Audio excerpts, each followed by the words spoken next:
सरकारको प्रष्ट खाका त सहित उपकुलपतिमा दाबी गर्न प्रधानमन्त्रीको आह्वान धेरै गर्न केही सकिन, अब कार्यशैली बदल्छु भन्दै राष्ट्रका नाममा प्रधानमन्त्री प्रचण्डको सम्बोधन। गठबन्धन सरकारको 88 पृष्ठ लामो प्रगति विवरण सार्वजनिक।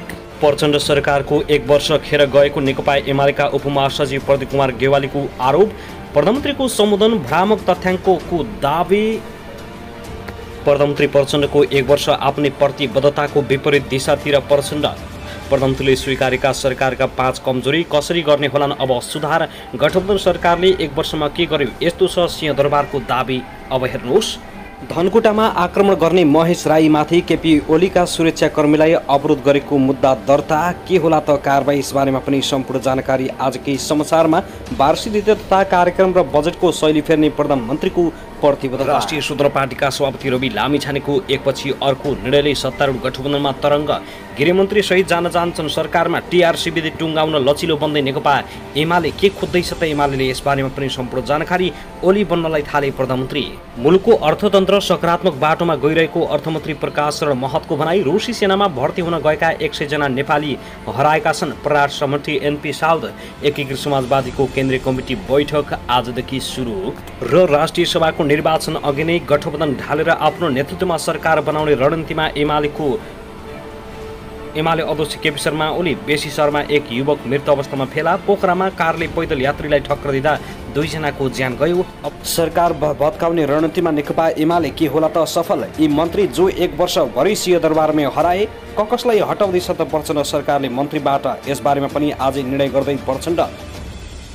गृहमन्त्री बाहेक अरू मन्त्री फेर्ने तयारीमा। 1 वर्ष पुरा गरेका प्रधानमन्त्री प्रचण्ड भन्छन् विकास र सेवाको क्षेत्रमा अब नयाँ रेकर्ड बनाउने काम गर्दैछु। याद राखुन्, यति ओम्नी बाइबडी लगायत विभिन्न काण्डहरूबारे प्रधानमन्त्री प्रचण्डको यस्तो धारणा। बाबुराम भट्टराई खरो रूपमा उत्रिए प्रचण्ड विरुद्ध। उद्योगको बिजुली काट्ने निर्णयमा पुनर्विचार हुनुपर्ने अर्थमन्त्री प्रकाश शरण महतको भनाई। कर्णालीका 3 सिटमा चुनाव हारेका देखि पूर्व मन्त्रीसम्मको राष्ट्रिय सभामा दाबी। गाउने रीतिने गरी बसाइसराई चिन्तकको विषय भएको राष्ट्रपति रामचन्द्र पौडेल। पर्वहरूले राष्ट्रिय एकता कायम गर्न सहयोग पुर्याएको छ। काङ्ग्रेस सभापति शेरबहादुर देउवा। तिथि 1 अनेक पर्व भन्दै केपी शर्मा ओलीको व्यङ्ग्य। सामान्य रुगाखोकी त हो नि भनेर उपचार नगर्दा न्युमोनिया हुन सक्छ, याद राख्नुहोस्। प्रधानमन्त्रीको 1 वर्ष सुशासनको नारा मात्रै, अर्थतन्त्र सुधार प्रतिबद्धतामै सीमित। केही खुल्काएनन्। सुशासनको पक्षमा पत्रकारले लेख्नुपर्छ। उपसभामुख इन्दिरा राणा। विकास साझेदारसँग मिलेर भूकम्प पीडितलाई सहयोग गर्दै। चालक बिनाकै विमान उड्दाखेरि खैला बिला। कसरी उड्यो त चालक बिनाको विमान, यसबारेमा जानकारी। नेपालकै सबैभन्दा लामो झोलङ्गे पुल सप्तकोशीमा बनाइने तयारी। नेपाली काङ्ग्रेसभित्र मनमुडा बढ्दै, वरियताको बारेमा शेखर कोइराला र पूर्णबहादुर खड्का बेस तछाड मछाड। काङ्ग्रेस टुट्न सक्ने सङ्केत। पोखरामा कारले पैदल यात्रीलाई ठक्कर दिँदा 2 जनाको ज्यान गयो।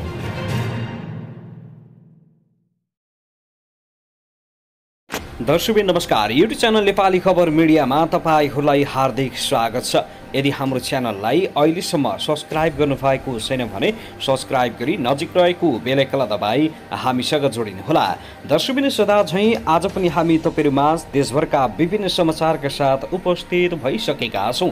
यो भिडियोलाई अन्तिमसम्म हेर्नुहोला। साथै कहाँ हेर्दै हुनुहुन्छ, के भन्न चाहनुहुन्छ, तपाईको मनमा लागेको प्रतिक्रिया कमेन्ट बक्समा छोड्न नभुल्नुहोला। दर्शकबिन के तपाईँ हाम्रो च्यानलमा नियमित श्रोता हुनुहुन्छ? यदि नियमित हुनुहुन्छ भने तल कमेन्ट बक्समा नियमित अथवा रेगुलर लेख्नुहोस्। नयाँ हुनुहुन्छ भने सब्स्क्राइब गर्न नभुल्नुहोस्, ताकि नयाँ समाचारका साथ हामी तपाईहरुमाझ दैनिक रूपमा उपस्थित भइराखेका छौँ। हाम्रा समाचार अपडेटहरू तपाईहरूलाई के कस्तो लागिरहेका छन्, जस्तो लाग्छन् त्यस्तै प्रतिक्रिया छोड्न नभुल्नुहोला। सबै समाचारहरू उत्तिकै महत्त्वपूर्ण छन् दर्शकबिन, त्यसकारण भिडियोलाई अन्तिमसम्म हेर्न नभुल्नुहोस्। दर्शक महानुभाव आउनुहोस्, अब पहिलो तथा विशेष खबरतर्फ लागौँ। प्रधानमन्त्री पुष्पकमल दाहाल प्रचण्डले कार्यभार सम्हालेको मङ्गलबार पुस 10 गते 1 वर्ष पुरा भएको छ। नेकपा माओवादी केन्द्रका अध्यक्ष समेत रहेका प्रधानमन्त्री प्रचण्ड आफ्नो सम्पूर्ण ऊर्जा क्षेत्र निर्माणमा खर्चिने उद्घोष गर्दै 1 वर्ष अघि तेस्रो पटक प्रधानमन्त्रीको कुर्सीमा विराजमान भएका थिए। प्रचण्डले प्रधानमन्त्रीका रूपमा 1 वर्ष बिताउँदा सरकारको कामप्रति असन्तुष्टिका स्वर धेरै सुनिएको छ। सरकारको गति र कार्यशैलीप्रति सत्ता साझेदार दलहरू मात्र होइनन्, प्रधानमन्त्री प्रचण्ड स्वयं पनि आफ्नो कार्य प्रगतिप्रति सन्तुष्ट छैनन्। यस्तो अवस्थामा संसदको दोस्रो ठूलो शक्ति भएर पनि प्रमुख प्रतिपक्षी बेन्चमा थन्किनु परेको एमाले सन्तुष्ट हुने कुरै भएन। फेरि प्रतिपक्षी दलले सरकारको विरोध गर्नु अस्वाभाविक पनि होइन। प्रतिपक्षी दल नेकपा एमाले विरोधका लागि विरोध मात्रै गरिरहेको हो वा स्वार्थभन्दा टाढा रहेर आफ्नो दायित्व अनुरूप देश र जनताका हितका निम्ति सरकारलाई खबरदारी गरिरहेको हो। एमालेको नजरमा सरकारको 1 वर्ष कस्तो रह्यो, यी समग्र विषयमा एमाले उपमहासचिव प्रदीप कुमार गेवालीसँग कुराकानी गरिएको छ। राष्ट्रका निम्ति भन्ने हो भने यो 1 वर्ष खेर गएको छ। 1 वर्षको अवधिमा राष्ट्रका आर्थिक सूचक, 12 सम्बन्धका सूचक, सामाजिक सद्भाव र एकताको सन्दर्भमा जनताका आशा, विश्वास, भरोसा यी सबै हिसाबले तल खस्किँदै गएको प्रदीप कुमार गेवालीले आरोप लगाएका छन्। यो नेकपा एमालेको कुरा होइन, स्वयं प्रधानमन्त्री प्रचण्डले भन्दै हुनुहुन्छ। ठोस काम गर्न सकिन। अब 1 वर्षपछि मैले मन्त्री फेरेर वा जे गरेर भए पनि नयाँ ढङ्गले अगाडि बढ्छु। यसरी प्रधानमन्त्री नै सन्तुष्ट हुन नसकेको सन्दर्भमा समाज र देश सन्तुष्ट हुने त कुरै भएन। त्यस अर्थमा भन्नुपर्दा यो 1 वर्ष देशले व्यर्थै दुःख पाएको छ। निश्चय नै एउटा सोचका साथ उहाँलाई प्रधानमन्त्री बनाएका थियौँ र त्यसै अनुसार साझा न्यूनतम कार्यक्रम बनाएका थियौँ। ती कोर्समा अगाडि बढेको भए मुलुकको अवस्था यस्तो हुने थिएन जुन अनुपातमा भ्रष्टाचार बढिरहेको छ। भ्रष्टाचारका केसमा जसरी दोहोरो मापदण्ड अपनाउने काम भइरहेको छ, सत्ता निकटताहरूलाई उन्मुक्ति दिने, सामसुम पार्ने र सामान्य कर्मचारीलाई मुद्दा लगाएर थुन्ने काम भइरहेको उनले बताएका छन्। जुन अनुपातमा अहिले छटपटाइरहेको निराश वर्ग छ, हिजोका संविधान र व्यवस्था विरुद्धी जसरी सर्वे ल्याइरहेको अवस्था छ, त्यो चाहिँ हुन्थेन भने कुरामा हामी पूर्ण रूपमा विश्वस्त हुन्थ्यौँ। तर प्रचण्डले 1 वर्ष खेर फालेका छन्। दर्शक महानुभाव, त्यसगरी आउनुहोस् अर्को खबरतर्फ लागौँ। प्रधानमन्त्री पुष्पकमल दाहाल प्रचण्डले व्यवस्था बलियो नभई विकासले गति लिन नसक्ने बताएका छन्। 1 वर्षीय कार्यकाल पूरा गरेको अवसरमा मङ्गलबार देश र जनताका नाममा सम्बोधन गर्दै उनले व्यवस्था बलियो बनाउनु पर्नेमा जोड दिएका हुन्। पछिल्लो समय एक थरीले व्यवस्थाप्रति वितृष्णा जगाउन गलत र भ्रामक प्रचारको सहारा लिएको प्रधानमन्त्री प्रचण्डको टिप्पणी छ। सम्बोधनका क्रममा उनले भने, लोकतन्त्र बलियो नभई विकासले गति लिन सक्दैन, जनतामा त्यसको लाभको सामना वितरण पनि हुन सक्दैन।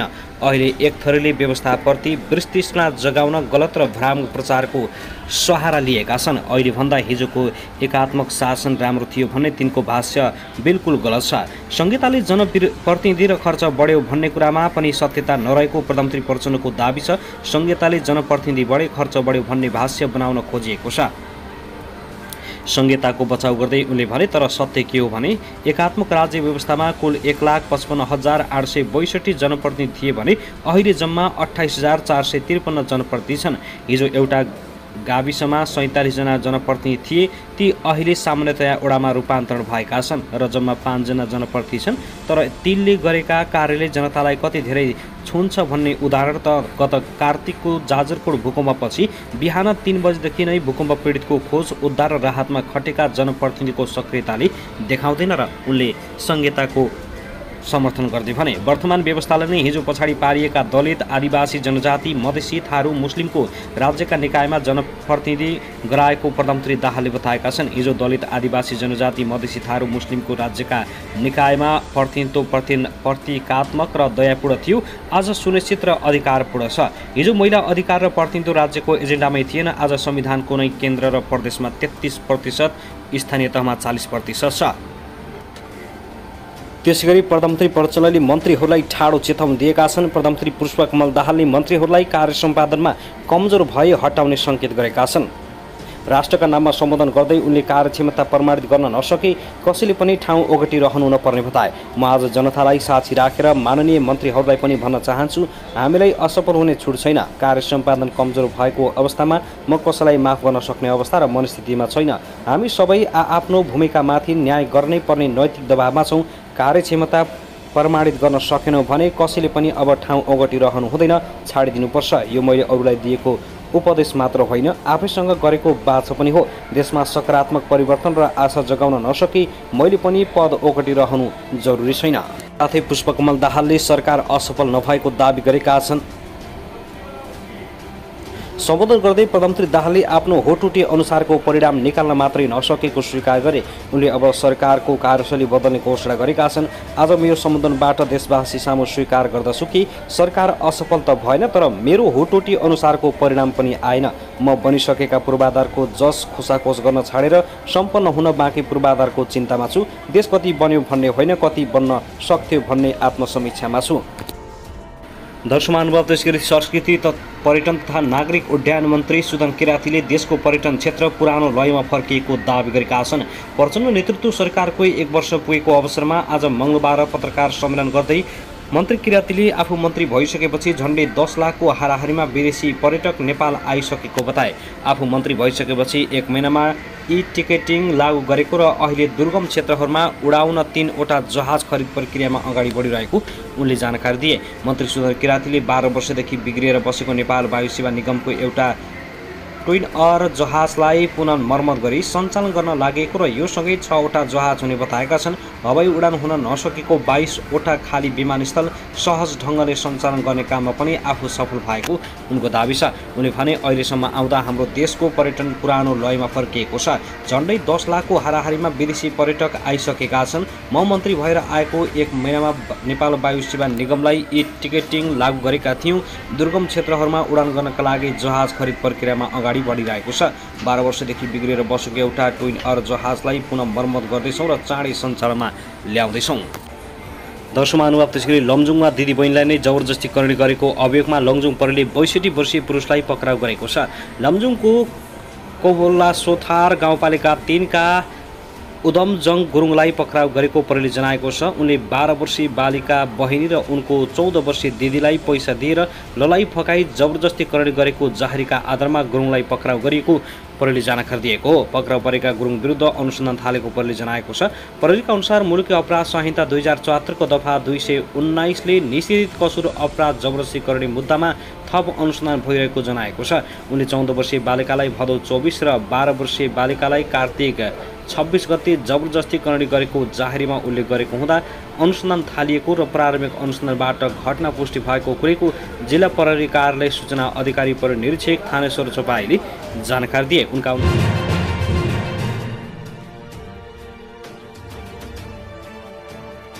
दर्शक, त्यसगरी आउनुहोस् अब अर्को खबरतर्फ लागौँ। श्रीमतीलाई बिजुलीको पोलमा बाँधेर 3 दिनसम्म कोटपिट गरेका सन्तोष थापा सहित 7 जनालाई प्रहरीले पक्राउ गरेको छ। सिन्धुलीको कमलामाई नगरपालिका 4 ढकाल गाउँकी शारदा थापालाई बिजुलीको पोलमा बाँधेर अमानवीय तरिकाले कोटपिट गर्ने श्रीमान सन्तोष सहित 7 जनालाई प्रहरीले पक्राउ गरेको हो। प्रहरीका अनुसार लेनदेनको विषयमा विवाद हुँदा श्रीमान सन्तोष थापाले श्रीमती शारदालाई कोटपिट गरेका हुन्। आइतबार अपराह्न 4:30 बजे प्रहरी घटनास्थलमा पुगेर प्रहरीले शारदाको उद्धार गरेको थियो। कोटपिटबाट शारदाको शरीरमा निलडाम रहेका छन्। शारदा आफ्ना छोरासँग काठमाडौँमा बस्दै आएकी थिइन्। उनले श्रीमान सन्तोषसँग डिभोर्स गर्ने तयारी गरिरहेकी थिइन्। त्यसैगरी आउनुहोस् अब अर्को खबरतर्फ लागौँ। प्रधानमन्त्री पुष्पकमल दाहालले आफ्नो कार्यशैलीलाई परिणाममुखी बनाउने र परिणाम दिने गरी अगाडि बढिरहेको बताएका छन्। माओवादी केन्द्रका अध्यक्ष समेत रहेका प्रचण्डले आज मङ्गलबार पार्टी केन्द्रीय कार्यालय पेरिस डाँडामा 131औं माओ दिवसको अवसरमा आयोजित कार्यक्रममा बोल्दै यस्तो बताएका हुन्। उनले राष्ट्रको नाममा सम्बोधन गर्दा आफूले वर्ष दिनमा गरेका काम र अब गर्ने कामहरूका बारेमा जनताले जानकारी गराउने बताएका छन्। उनले परम्परा तोडेर प्रधानमन्त्रीको रूपमा नयाँ काम गर्ने योजना आफ्नो रहेको सुनाएका छन्। प्रधानमन्त्री दाहालले सिंहदरबारको कामलाई व्यवस्थित बनाउन मन्त्री र मन्त्रालयका सचिवहरूलाई आफू 10 बजे नै सिंहदरबार पुगेर उनीहरूसँग छलफल गर्ने र परिणाममुखी काम गर्न निर्देशन दिने गरेको बताए। प्रधानमन्त्री प्रचण्डले भने, सरकारको कुरा त अहिले भन्न सम्भव छैन। आज मैले प्रधानमन्त्रीको हैसियतमा राष्ट्रको नाममा सम्बोधन गर्दैछु। त्यसको अन्तिम तयारी भइरहेको छ। त्यसमा मुख्यतः 1 वर्षमा हामीले के काम गर्यौँ, के गर्न पाएनौँ, सकेनौँ, कहाँ जोड दिनुपर्छ भन्ने कुरा र भोलिदेखि अर्को वर्ष सुरु हुन्छ, हामीले त्यो नयाँ वर्षमा कस्ता कस्ता प्राथमिकतामा राख्छौँ। मैले भनेको छु, अलिकति परम्परा बसेको कुरालाई तोडेर नयाँ काममा जाने काम सुरु गरेको छु।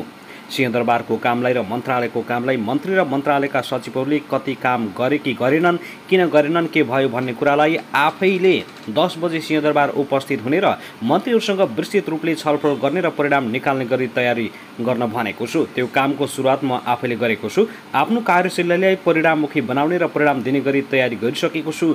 अर्को वर्ष हामीले विकास र सेवाको क्षेत्रमा नयाँ रेकर्ड बनाउने पर्छ।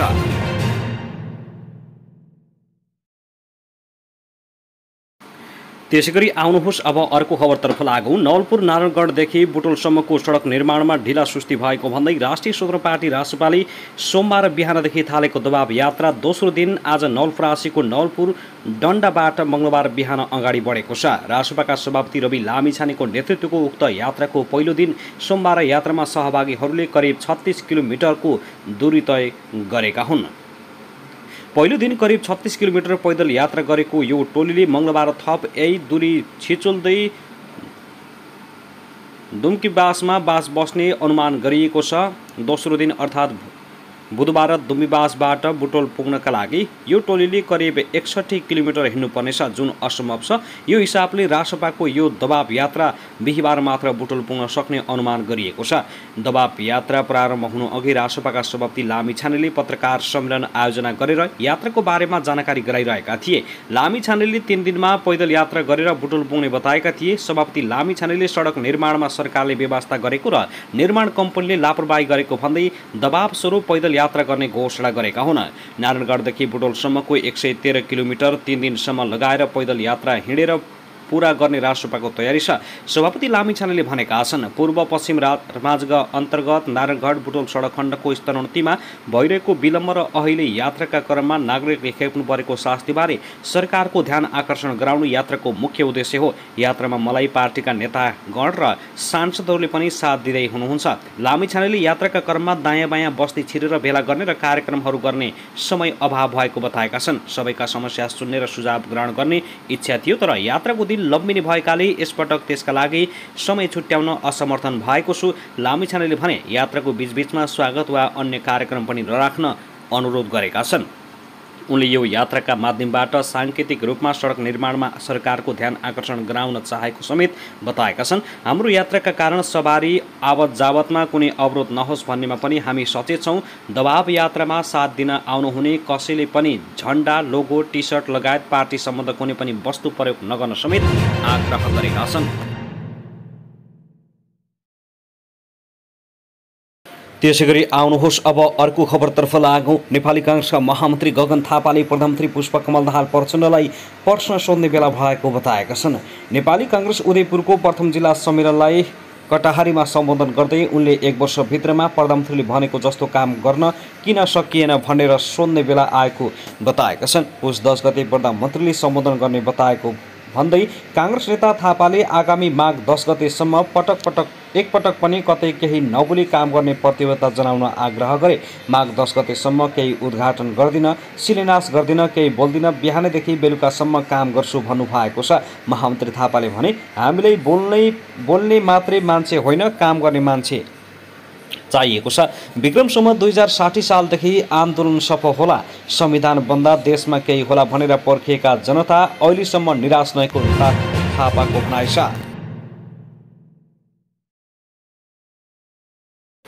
दर्शकबिन त्यसैगरी आउनुहोस् अब अर्को खबरतर्फ लागौँ। राष्ट्रिय स्वतन्त्र पार्टी रासपाका सभापति रवि लामिछानेले घर घरमा भोट माग्न आउँदा कन्ट्याक्ट पेपर रेडी गरेर राख्न आग्रह गरेका छन्। पोखरामा 0 किलोमा बनेको पार्टीको घन्टी घर उद्घाटन गर्दै सभापति रवि लामिछानेले भोट माग्न आउँदा कन्ट्याक्ट पेपर रेडी गरेर राख्न आग्रह गरेका हुन्। हामी कन्ट्याक्ट गरेर जान सक्छौँ, हामी लक्ष्य यहाँसम्म पुर्याउँछौँ भनेर कन्ट्याक्ट गरेर जान तयार छौँ।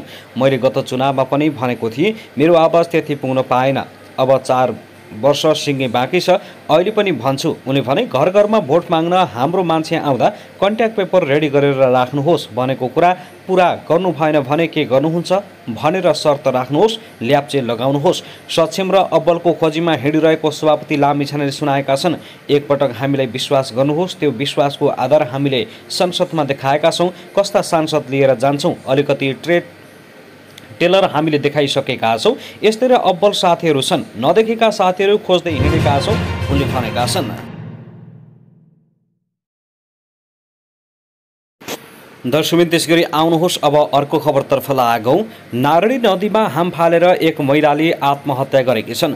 चितवन स्थित नारायणी नदीको पुलबाट हाम फालेर धनुषाकी सङ्गीता कुमारी शाहले आत्महत्या गरेको प्रहरीले जनाएको छ। पुलबाट हाम फालेर घाइते भएकी उनको उपचारका क्रममा मृत्यु भएको हो।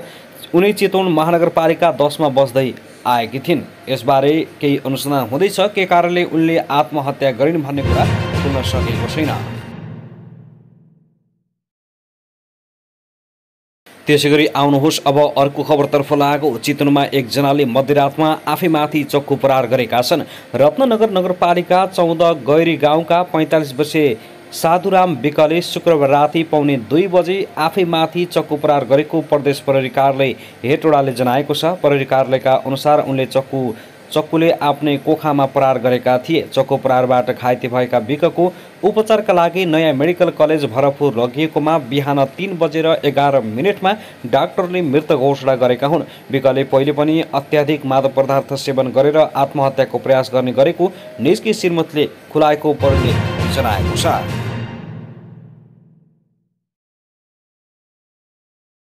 त्यसैगरी आउनुहोस् अब अर्को खबरतर्फ लागौं। गृह मन्त्रालय सम्हालेपछि चर्चामा आएका नारायण काजी श्रेष्ठ तनावमा परेका छन्। भिजिट भिसाको सेटिङमा अध्यागमनका कर्मचारीहरू तानिन थालेको र त्यसमा माओवादी निकट कर्मचारीहरू तानिएपछि उनी तनावमा परेका हुन्। उप प्रधानमन्त्री समेत रहेका गृहमन्त्रीकै सेटिङमा अध्यागमन विभाग सम्हाल्न पुगेका झलकमान अधिकारी सुन काण्डमा मुछिएपछि उनलाई जोगाउन गृह मन्त्रालयमा तानिए पनि थप कारबाही अनुसन्धान केही अगाडि पनि बढाइएन। अहिले पनि अध्यागमन विभागमा रहेका कर्मचारीहरू मुछिएका छन्। त्यसमा पनि माओवादी निकट रहेका कर्मचारी मुछिँदा उनी मौन बसेका छन्। गृहमन्त्री श्रेष्ठकै सेटिङमा त्यहाँ पुगेका कर्मचारीले भिजिट भिसाको सेटिङमा करोडौँ रुपियाँ अपचलन गरेको अनुसन्धानबाट खुलेपछि अध्यागमन विभागले त्रिभुवन अन्तर्राष्ट्रिय विमानस्थल स्थित अध्यागमन कार्यालयमा कार्यरत कर्मचारीको सेट नै परिवर्तन गर्ने भएको छ। ट्राभल एजेन्सीको सेटिङमा बनाइएको फर्जी कागजात प्रयोग गरी नेपाली युवालाई भिजिट भिसामा अवैध तवरले विदेश पठाउने घटनामा कार्यालयका कर्मचारी नै संलग्न रहेको खुलेपछि विभागले यस्तो गर्न लागेको भए पनि गृहमन्त्री श्रेष्ठ भने मौन बसेका छन्। विभागका अनुसार शाखा अधिकृत तहको कम्तीमा 35 कर्मचारी परिवर्तन गर्ने जनाइएको छ। त्यस लगतै अन्य दर्ताका कर्मचारी पनि परिवर्तन गरिनेछ। विशेष गरी सरुवा भएपछि पनि थमौती गरेर पुनः सोही कार्यालयमै कार्यरत कर्मचारी पहिलो चरणमा हटाइनेछ। प्रहरीबाट पक्राउ परेका र पक्राउ हुने डरले फरार रहेका कर्मचारीको ठाउँमा तुरुन्तै नयाँ कर्मचारी खटाइने विभागको तयारी छ। विभागका महानिर्देशक रुद्रसिंह तामाङले अन्तर्राष्ट्रिय विमानस्थल स्थित अध्यागमन कार्यालयका कर्मचारीको सेटिङ नै परिवर्तन गर्न लागि जानकारी दिए। विमानस्थल स्थित अध्यागमन कार्यालयमा कार्यरत कर्मचारीको सेट नै परिवर्तन गर्न लागि छ। यसका लागि आवश्यक सबै तयारी पूरा भएको छ। फर्जी कागजातमा नेपाली युवालाई विदेश पठाउने धन्दामा कार्यालयकै कर्मचारी संलग्न रहेको खुलेपछि यस्तो गर्न हो। काठमाडौँ उपत्यका अपराध अनुसन्धान कार्यालयको विशेष अपरेसनपछि विमानस्थल स्थित अध्यागमन कार्यालयका शाखा अधिकृत नरवीर खड्का 2 लाख रुपियाँ घुससहित रङ्गे हात पक्राउ परेका थिए। उनलाई घुस दिने इन होलिडे ट्राभलका कर्मचारी पदम लामालाई पनि प्रहरीले पक्राउ गरेको थियो। अनुसन्धानपछि उनले होलिडे ट्राभलका सञ्चालक सरोज यादवबाट यसअघि पनि 4 लाख रुपियाँ घुस बुझेको खुलेको छ। कर्मचारी खड्का नेकपा माओवादी निकट रहेछन्। उनी सासु बिमला केसी माओवादी पार्टीबाट केन्द्रीय सदस्य र प्रदेश कमिटी अध्यक्ष रहेकी छिन् भने त्यसकारण पनि गृहमन्त्री श्रेष्ठलाई तनाव भएको छ। सबै माओवादी नेता भएपछि उनीहरूलाई जोगाउँदा आफू नै मुछिएका छन्।